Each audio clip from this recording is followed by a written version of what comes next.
Olá, oitavo ano. Hoje nossa aula é sobre o capítulo 3. Vamos falar sobre Getúlio Vargas. Vargas, né? Ele fica um período como, como presidente da República, né? Que é o período varguista, que é conhecido como a ditadura de Vargas, que vai de 1930 a 1945, ou seja, 15 anos, né? E esse período, eu queria destacar para vocês que tem duas características, que é o nacionalismo e o populismo. São características marcantes do governo varguista. Nós já vimos nesse capítulo, que é um capítulo até bastante longo, como se deu esse período do governo de Vargas. Mas eu queria destacar aqui que em 1932, né, tem início a Revolução Constitucionalista, que é importantíssima, foi um movimento armado que ocorreu em São Paulo e tinha um único objetivo, ou seja, retirar Vargas do poder. Em 1937, se fecha o Congresso Nacional e se instala Vargas, né? Estamos falando dele, instala o Estado Novo, que era governado com um controle absoluto. Depois, nós vamos encontrar, dentro desse Estado Novo, né, que é um regime político criado por Vargas, que vai de 37 a 45, né, caracteriza-se pela centralização do poder, e aí também tem três características. Além do nacionalismo, tem o anticomunismo e o autoritarismo.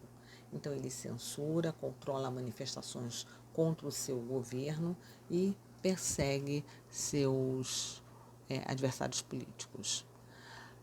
Em 1938, ele cria o IBGE, que é importantíssimo, Instituto Brasileiro de Geografia e Estatística, né, que é o responsável pelo censo, que é uma pesquisa que é necessária e importante para saber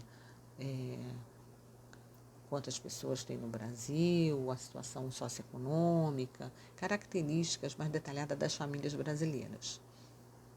Em 1939, ele cria a Justiça do Trabalho e aí implantou direitos trabalhistas, entre eles o salário mínimo. Ele elabora a consolidação das leis do trabalho. A semana de trabalho passa a ser de 48 horas, cria carteira profissional e férias remuneradas. Ainda por cima, tem a Companhia Siderúrgica Nacional, que foi criada dentro desse período, a Companhia Vale do Rio Doce e a Hidrelétrica do Vale do Rio São Francisco. Então, Vargas, ele é uma figura muito polêmica. Ou ele é amado ou ele é odiado, ok? Então, depois a gente tem as características do governo Vargas, que culmina com o suicídio de Vargas em agosto de 1954, aqui no Museu da República, onde ele residia e era conhecido como o Palácio do Catete, né? Então, o estilo de governo dele, assim como hoje nós temos com as características do nosso atual presidente, o bolsonarismo, nesse período nós tínhamos o getulismo. E aí a gente vai tendo, na sequência, outros governantes, né? Então, Café Filho, mas eu queria destacar Juscelino Kubitschek, chamado de JK, que a intenção política de JK era modernizar o país, adota o lema de 50 anos em 5, né, de modernizar em 50 anos, em 5 anos, que era o período que ele ia ficar no poder. Ele funda Brasília, a nova capital do país, que foi inaugurada em 1960, né? Além de outras construções da rodovia Belém-Brasília, implantação muito forte do desenvolvimento da indústria automobilística, e isso temos que chamar a atenção, porque Brasília, quando ela é deslocada do Rio de Janeiro para o centro do país, vai ser muito importante o quê? A criação de rodovias. E consequentemente, de automóveis que vão começar a ser desenvolvidos aqui no Brasil. Então, a indústria automobilística ela vai ser implantada nesse período. Vai criar furnas e, apesar, né, dele ter recebido muitas críticas da imprensa, ele deu muita liberdade de expressão e se portando como, de fato, um democrata.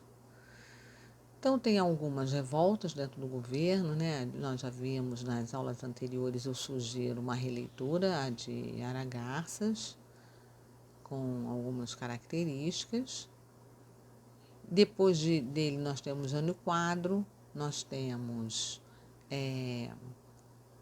depois da renúncia, quando Jânio Quadro já assume no poder, ele fica há pouco tempo, e ele renuncia, assume João Goulart, que vai ser um dos governos mais contestados, porque há um movimento querendo impedir que Jango estivesse no poder, porque ele tinha algumas posições comunistas. É muito discutido isso, se vocês encontram na página 15. Então, os grupos contrários à posse de João Goulart, conhecido como Jango, eram os militares e os políticos que eram adversários deles, assim como empresários. E quem era favorável a ele? Os sindicalistas e a maioria dos trabalhadores. Então, foi adotado o parlamentarismo, né, com uma forma conciliatória para que ele tomasse posse. Dentro dessa sequência, a gente vai ver que a situação do país com Jânio Quadros, a situação do país era muito crítica, porque tinha uma inflação muito elevada. Sempre que há uma inflação, há um empobrecimento da população. Então, isso é muito ruim, de uma forma generalizada, né? Sempre, por quê? Porque o que é a inflação? A inflação é quando o salário das famílias já não são mais suficientes para atender às necessidades básicas e suprir a cesta básica necessária para se alimentar as famílias, não é?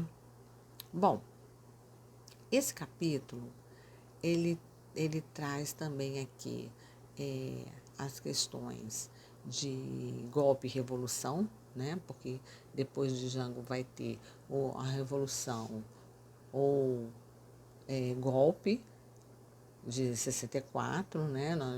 Alguns chamam de o que vem depois é o regime militar. Então, a revolução é uma mudança radical num país que ocorre num período breve de tempo, não é? E aí vão surgir mudanças profundas na economia, no comportamento social e no desenvolvimento tecnológico e científico.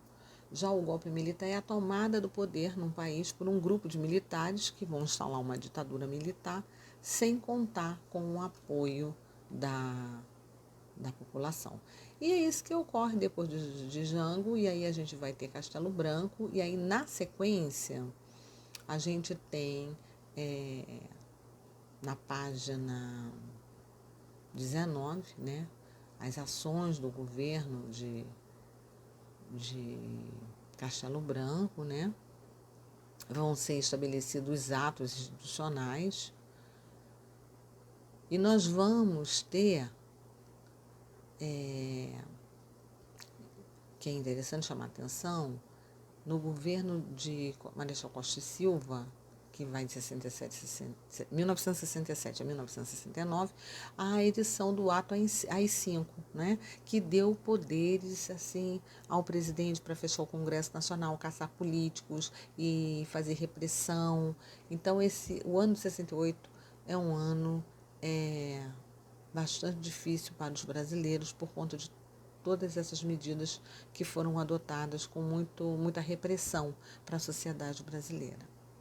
Então, depois dele, a gente vai ter Médici, né, que vai eliminar as guerrilhas no país. No governo dele surge o milagre brasileiro. Então, vamos ter muitos pontos a ser destacados dentro desse capítulo, principalmente no governo de João Batista Figueiredo, que afirma que faria do Brasil uma democracia, que cria a lei de anistia, apesar de ter uma inflação muito alta, né? Cria o estado de Rondônia, e é justamente nesse governo que tem início a campanha das diretas já. Então, eu acho interessante a releitura desse capítulo, e como atividade devolutiva número 4, eu vou propor para vocês um resumo dos tópicos mais importantes e com destaque para alguns pontos dos governos dentro desse capítulo, ok? Um ótimo estudo para vocês.